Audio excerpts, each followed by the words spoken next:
so we will turn it over to Ken, and when Ken gets started, we'll stop for a coffee.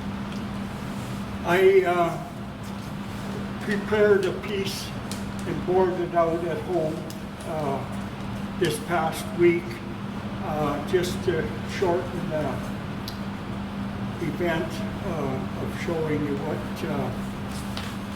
and how I go about it. I'm sure there's lots of different methods and ways, but I'll show you what I have found works for me. And you'll notice the piece, the tannins in the wood, it's discolored very bad. And so I'll just clean that up first before we start boring, just to get nice white wood again, because otherwise, once it's dry, you got lots of sanding to do to get it looking good. So how wet is this, Ken? Pardon? Is it dry, wet? Oh, it's wet. I had it wrapped in that wrap. Shrink wrap. Yeah, with a few layers to keep the moisture in, because it's very critical if you want to turn thin. It's got to be wet. Usually what I'll do, I'll take and cut a piece off with the chainsaw outside, bring it in, and while it's frozen, I'll debark it and then just leave it until it's thawed, and then shake the outside, and then bore out as much as I can with the Forstner bit. And I always try and leave about an inch, because I'll put a tenon on at the end, which is a different procedure, but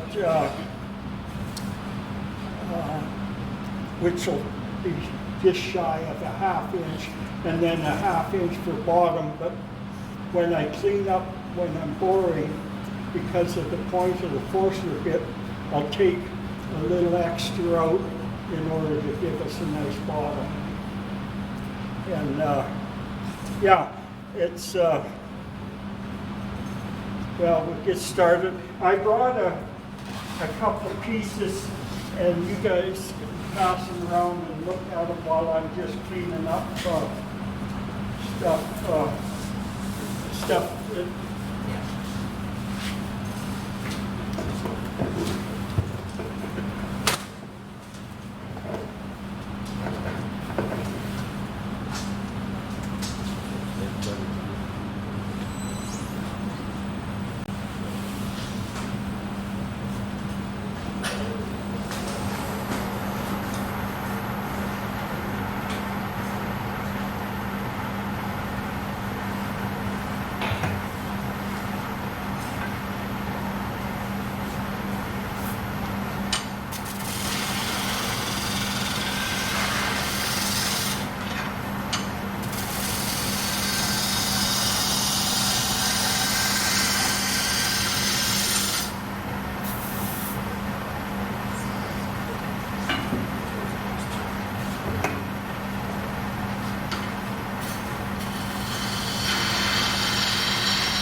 So now we got it looking a little better anyway for now.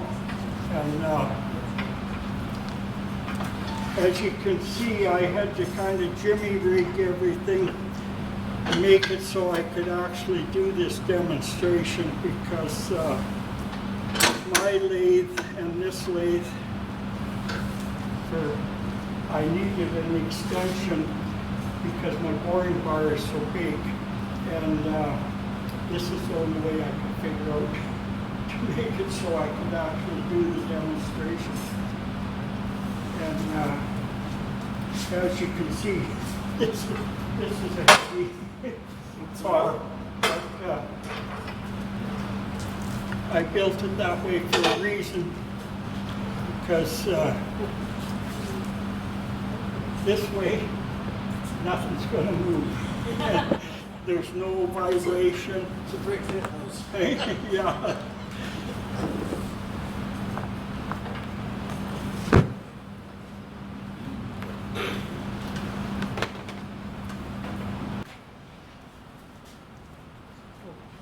Oh, you took that one.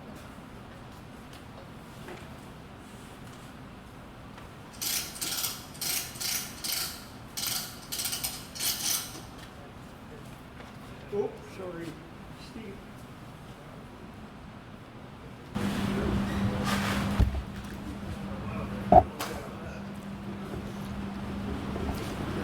I use a step-down transformer to 12 volt.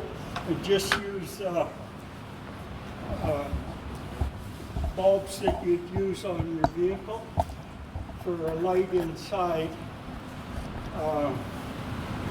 I think for my sake, maybe a lot more that do demonstrations, might be wise for the group to purchase a light so we have real good light. This light is terrible. And as a person gets older, his eyes necessarily aren't perfect.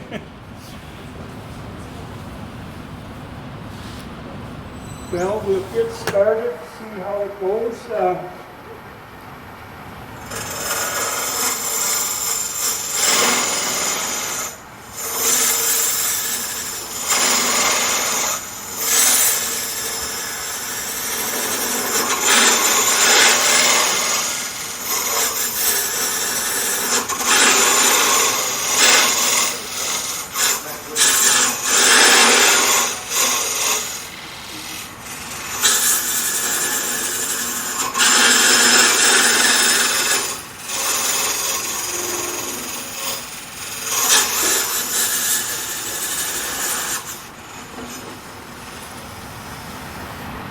That's one bad thing about, I'm spoiled at home. I have a compressor, so I keep blowing out the excess because it does affect the cutter.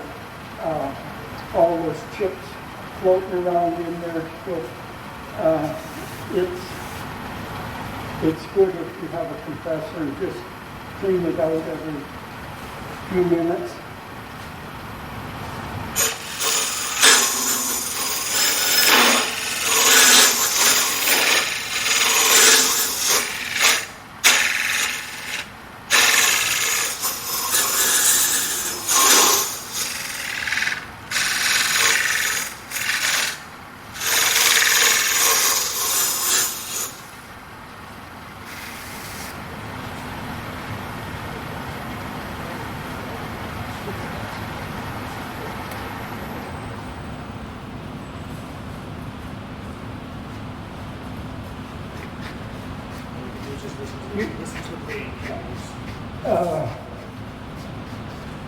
It looks pretty simple. I remember when I started, it would take me a whole day to do this piece that size.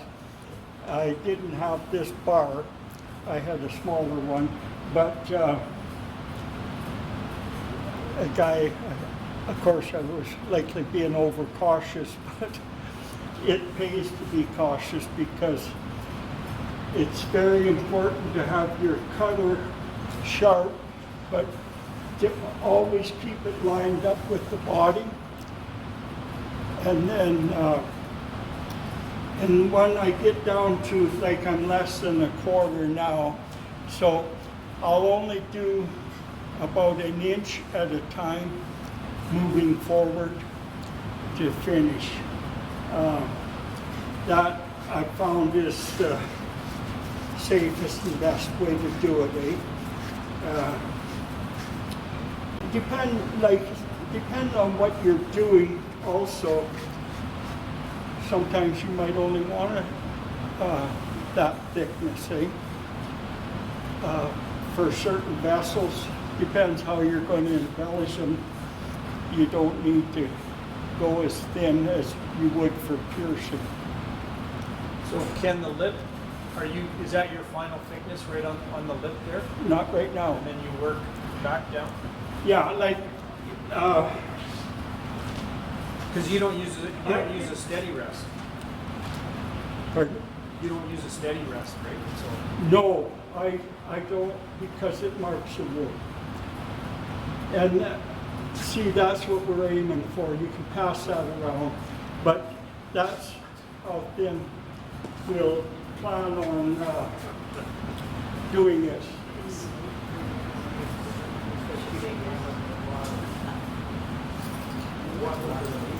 Yeah, it is. Yeah. Well, I'm assuming this year lined up with the city of concerned with it, and then that he knows that there's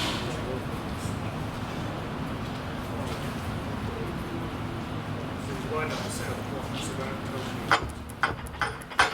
he works away from his own boards and stuff. Because it's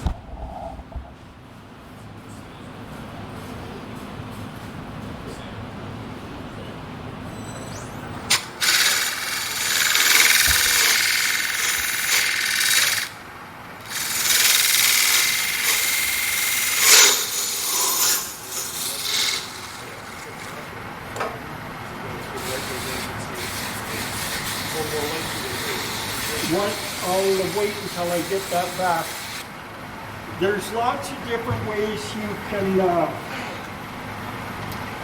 gauge your thickness. Some guys will use a light.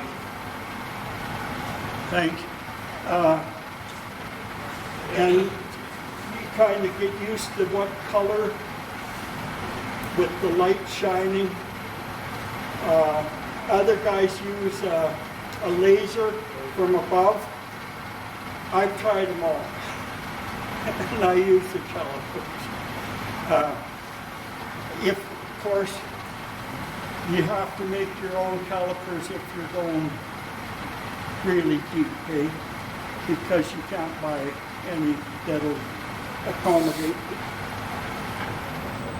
But see, that's good there. And now we just got to keep working.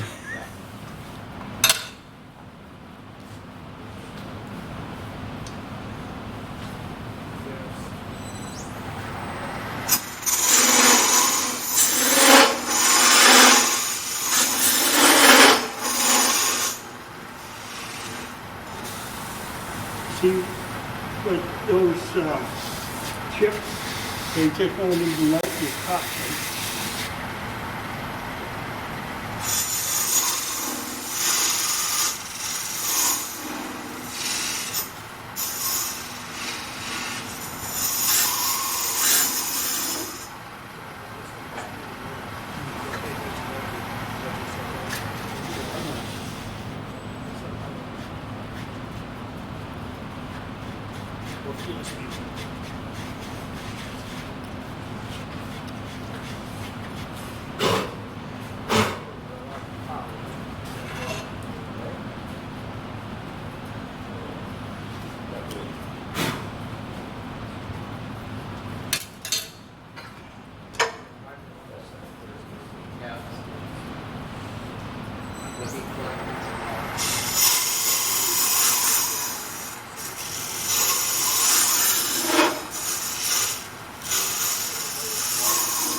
And one thing, like this one, it's got a hairline crack there just from drying out, you know, like if you were doing it, like I mentioned earlier, that would never happen, but it's just, although I had it wrapped, it still wasn't good enough, you know what I mean?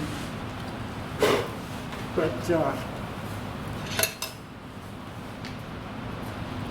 and if you find that you end up finished and once it's dry and then you sand it. You might find some spot is a little thicker than you want it to be for piercing. Just use 80 grit sandpaper, one piece inside, one piece outside, and go back and forth. And it'll clean it up in no time at all, and then you can use, I use like 320 going with the grain before I start embellishing it, you know, and depending on what you're doing for embellishment, sometimes you put some sanding sealer on the exterior ahead, sometimes you don't, depending on the situation.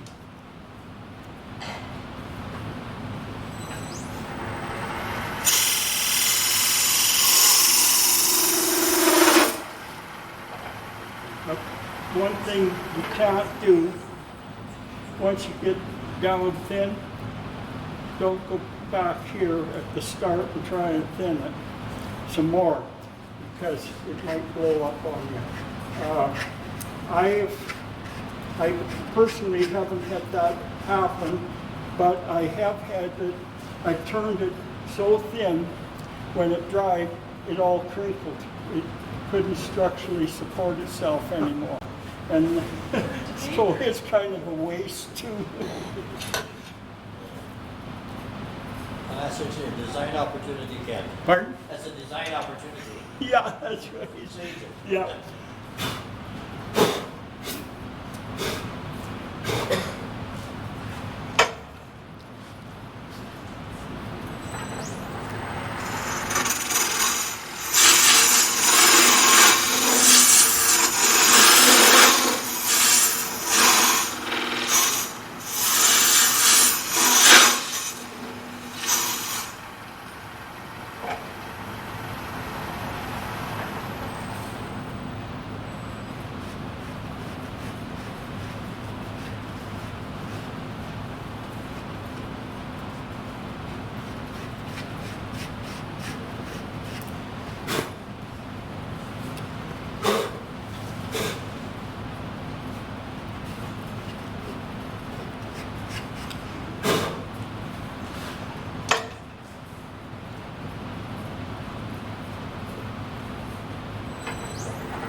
Yeah, you can see what the light does. Yeah. And if you have a bigger, more powerful light on the side and the light shut off,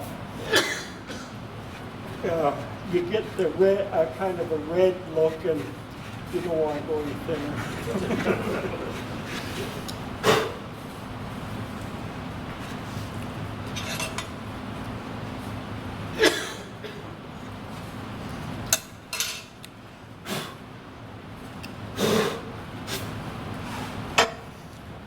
Blowing my teeth on it. Oh, fly. Chew it out, Ken. Chew it out.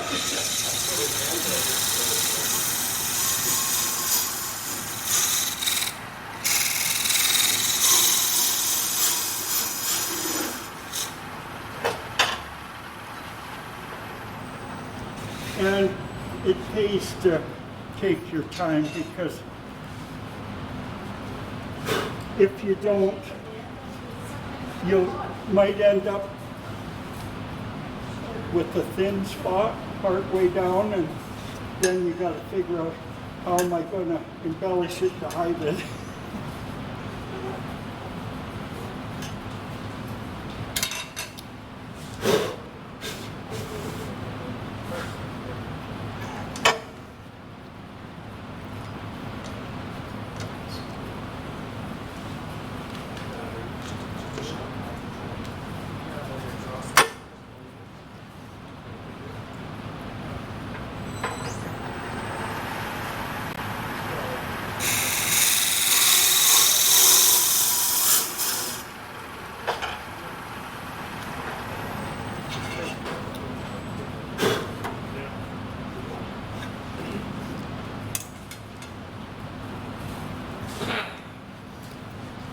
now we're a little over halfway, so it's progressing not too bad.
You always use that style of cutter, Ken, or do you? I actually show, good idea. I'll show you. I make my own, not one I made, and I like, well, there's 3 in there, but they're basically the same. I just use usually planer blade steel for making them up, and those I actually really like because they've got a longer straight wall along the cutting edge than this one. This one was quite a bit bigger when I started, but over the years I ground it down quite a bit. But I've saw some guys have them about that big and kind of oval. I don't think I would like them. That's pretty much the standard one that you buy, the teardrop one, right? Yeah, It's got a little point at like one end and round it up. Elio makes some, and Yeah. European cutters make them for some guys too. Yeah. But they're pretty large and they're too oval for me. I like to have something with the straight wall but rounded corners, so you can't, coming back, you can't catch, you know, because if you don't have the bar lined up properly, you'll dig in coming back, and that is like when I'm doing, say, a small piece and doing it with hand tools. Well, you can always clean, if you don't have air, you can always clean with the tool, but it's kind of dangerous with this thing. Yeah. So I don't like using it to get rid of the sawdust.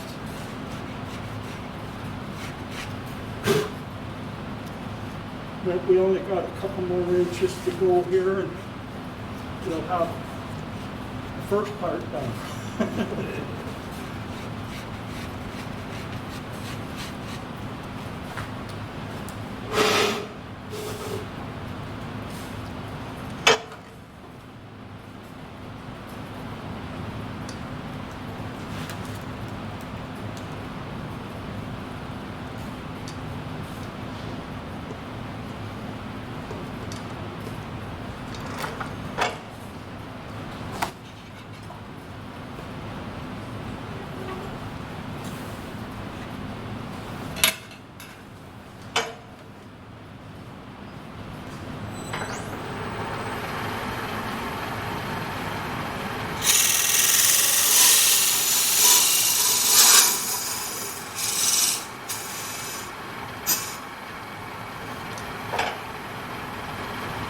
one good thing, if it's too hard to show everyone, but when you're doing that final cut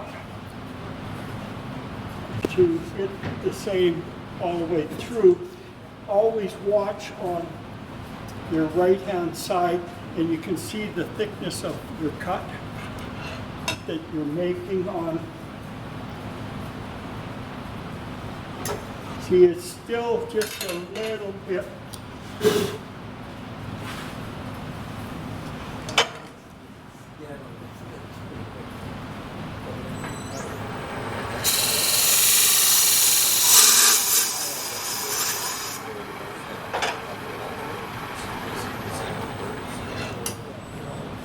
I like it, but I really do like the long one.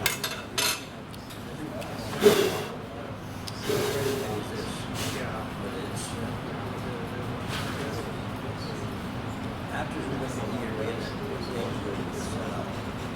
I think it's a better idea. You push the whole part in straight. That sharp one is articulated, so it's going to come in on an angle, and you can't straight in like that is. Like you push that one straight in. Right? The articulated one, you gotta work it to maintain the line that you want to go off. This is definitely better. I think next time on the board one like this, I would take it.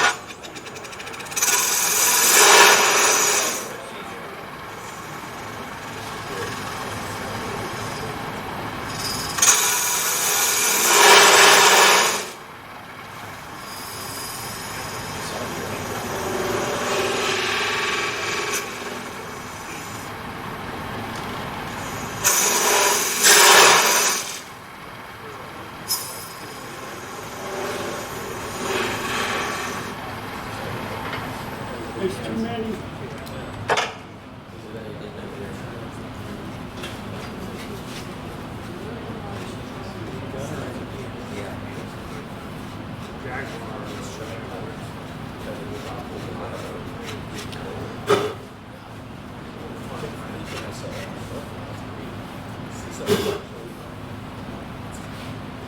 How many years have you been piercing?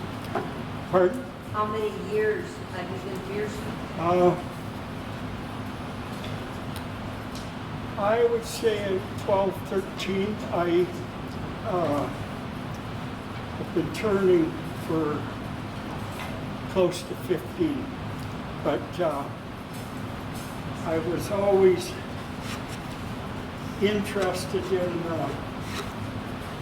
the thin turning and the piercing.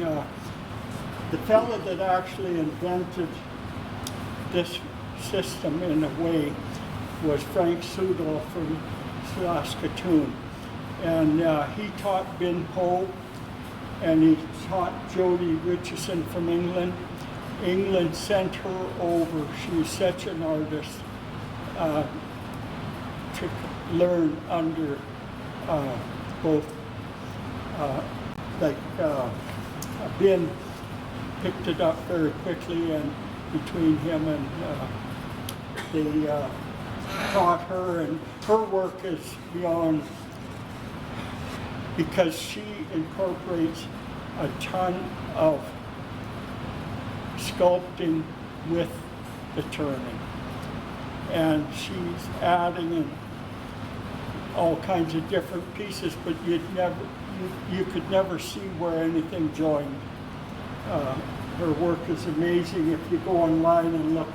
I met her in San Jose, California about 8, 9 years ago, and super nice lady.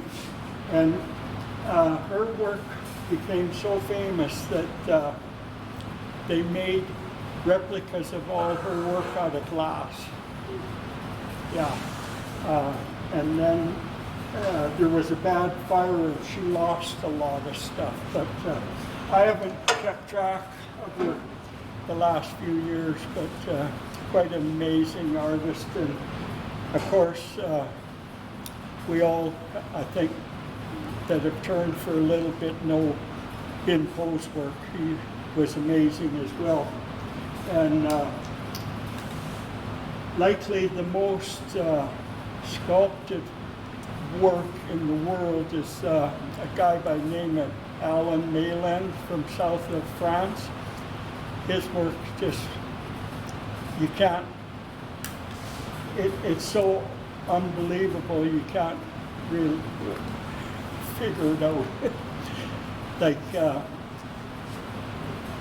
it starts out with turning, but it ends up being all sculpted, and it's worth looking him up to because it just blows you away.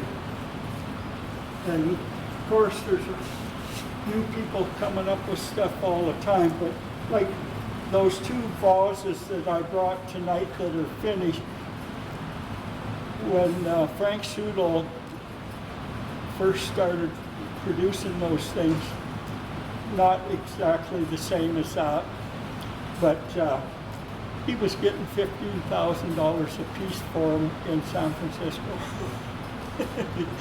in the early 90s. Like, because it was something that no one had ever saw and no one else had tried, eh?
Same chores, same things, same thing.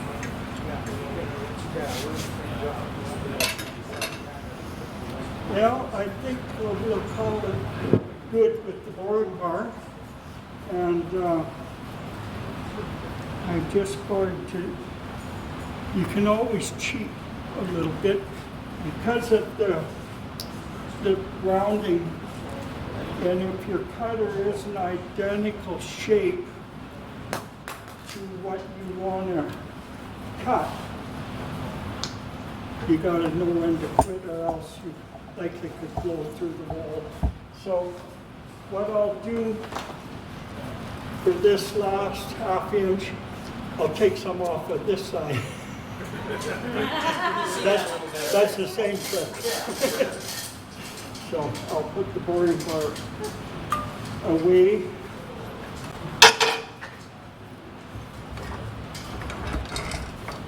Hang on. Oh, sorry. Thanks. Steve.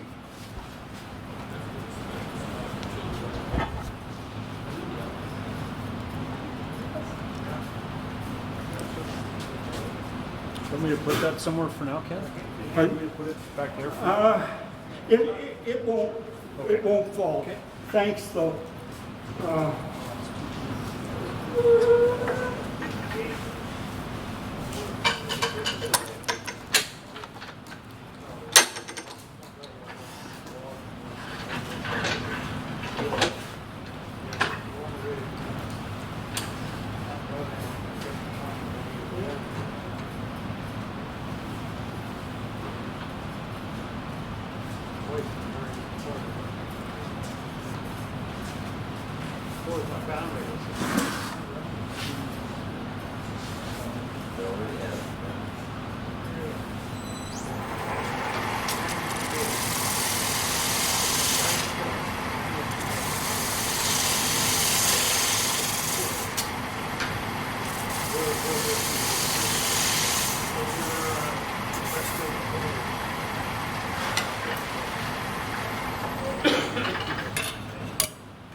Yeah, that takes care of it. So now the next step is to part it off, because we got to put a tenon on this end so we can put it back on the lathe whenever we want to after it's dried. And so we'll do that. I forgot my parting bar. This one looks like it's been to Chicago and back. There should be some in that Well, I'll drawer. give it a try, see what happens here. Ken, there should be some in that set of drawers there behind. That's where you got that. Yeah, I got this one Oh, from there. okay. Not bad.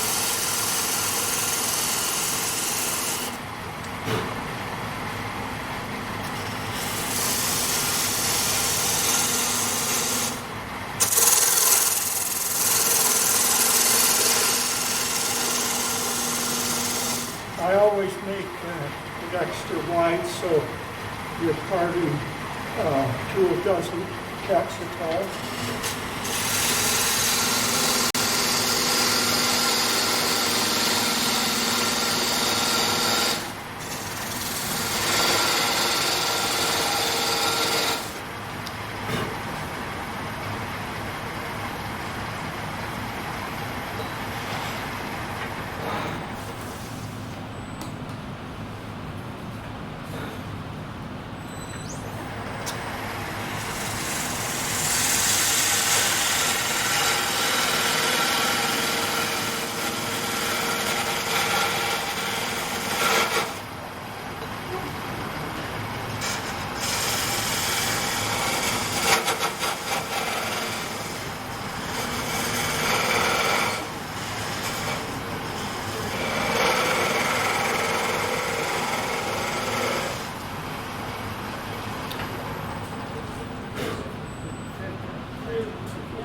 You want to come up here, Steve? Yep.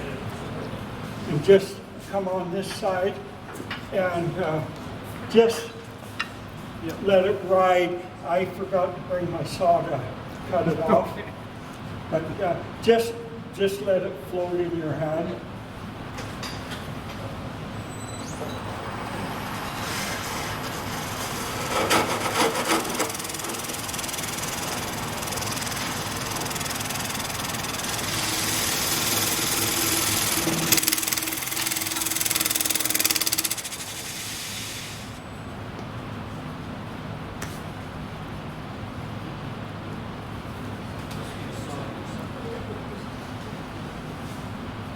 Did you get in with a knife, Ken?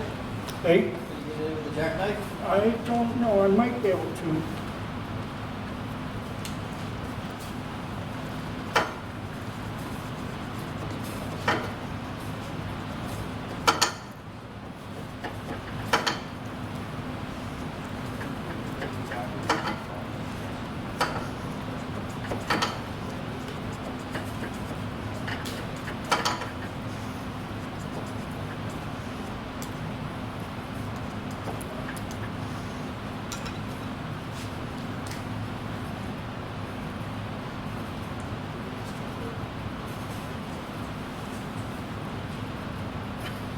You don't want to dirty. Yeah.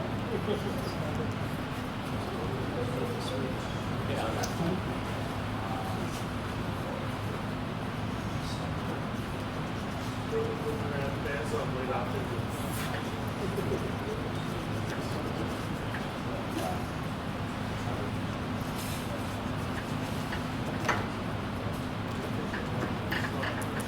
Well, usually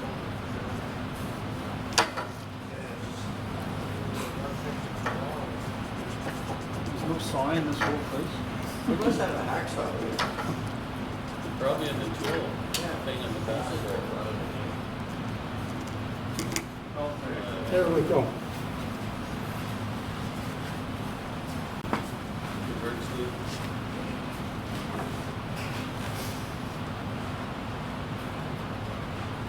I guess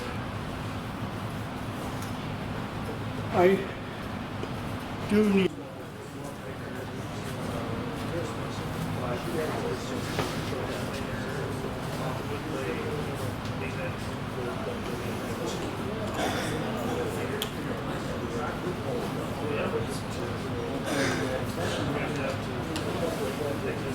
I guess one word to the wise, if you decide to venture and do something like this, make sure, not on, can you hear? Yeah, that's better. Yeah, it's important to make it so there's no fooling around when you do it, because otherwise you'll lose interest in boring.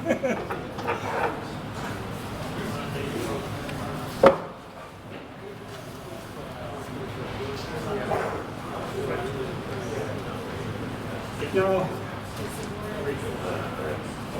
there's two ways to actually create a tenon on the end here. And the one way is to screw this on,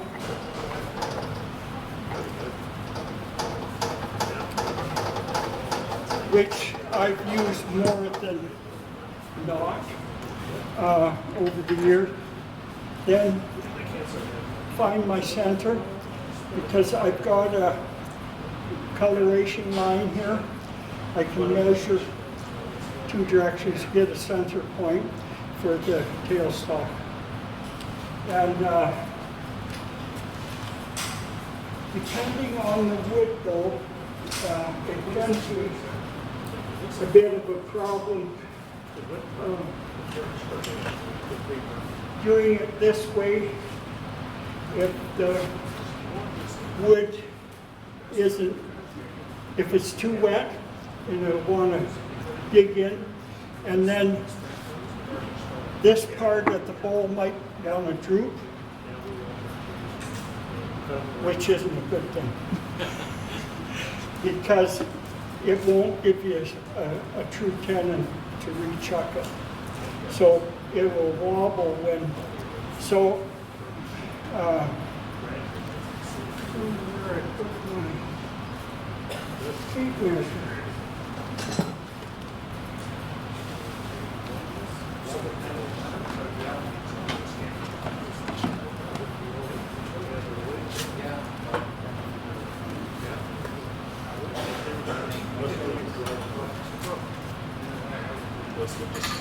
Someone got a tape. I don't know what I did with it. I had it earlier.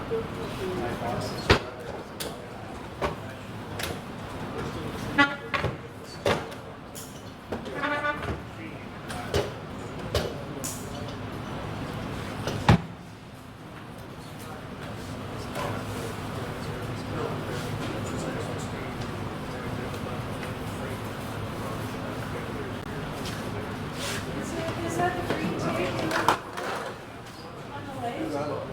Okay? Is it green tape that you're looking for? No, this is tape. It's a yellow.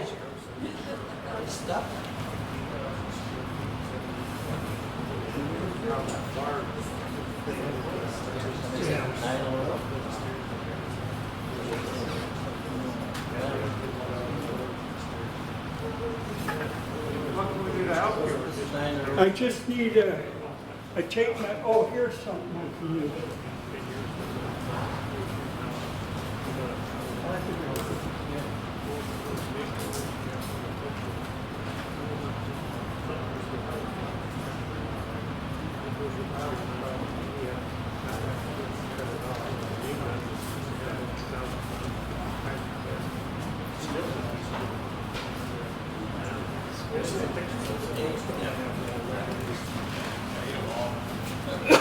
You'll notice I put some tape on just to keep the rust from the metal getting on the wood.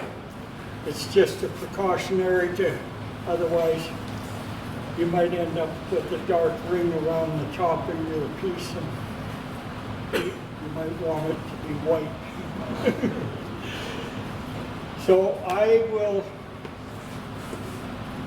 show you how, and you'll notice it isn't 100% true, but it's close enough.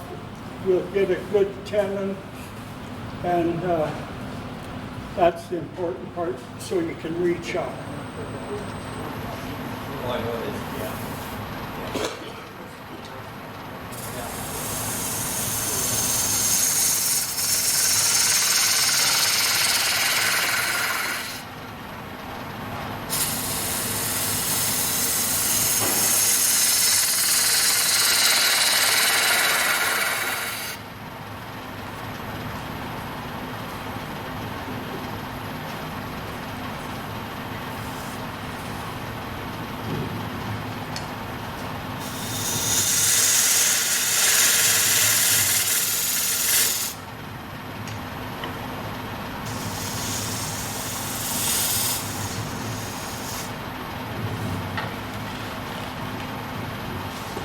Basically, we're done.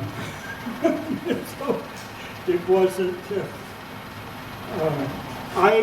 What I like to do is thin down this nipple a little.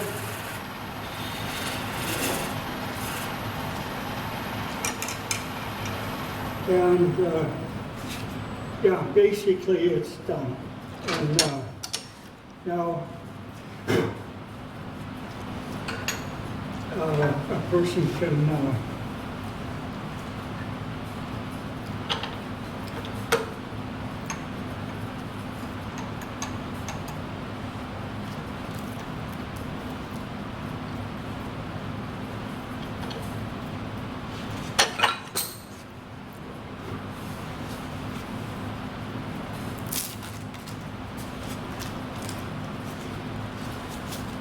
and you'll see a couple cracks.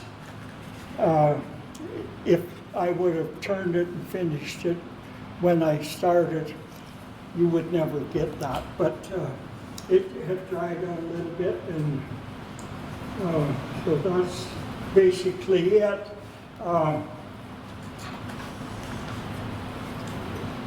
And I always find. So you leave the dip in too? Pardon? Yeah. Yeah, I leave that for now, and then once I sand and check for true, like, so when you're sanding, another good, I told you about hand sanding, but another real good way to sand is if you keep your throat about 4.5 inches no matter what. If you power sand with an angled drill, with sanding this. Beautiful job and a lot quicker, eh? But like I say, you can do it by hand with 2 pieces of 80 grit to start with, and then clean it up, following the grain with 320. And You go 80 to 220 right away? Nothing in between? It's surprising, Stu, you think with the 80 grit, but because the wood is fresh, it hardly leaves a mark. And so usually I find sometimes you might have to go to 220 and then 320, but usually it'll clean up real good. And yeah, and the best way to get that to a point of being dry, there's only one way as far as I'm concerned. You put it in a cardboard box and don't let any air in. And if at all possible, if you do maybe a couple or 3 or 4 in a day, put them all in together and they'll feed off each other. And in the winter time, usually about a week, 10 days, they're completely dry. They'll never crack. And the only place they'll ever crack is the bottom. because it's thicker. And what I do each day, I'll have 2 sticks about 3/4 of an inch thick, and I'll put the bottom down the first day.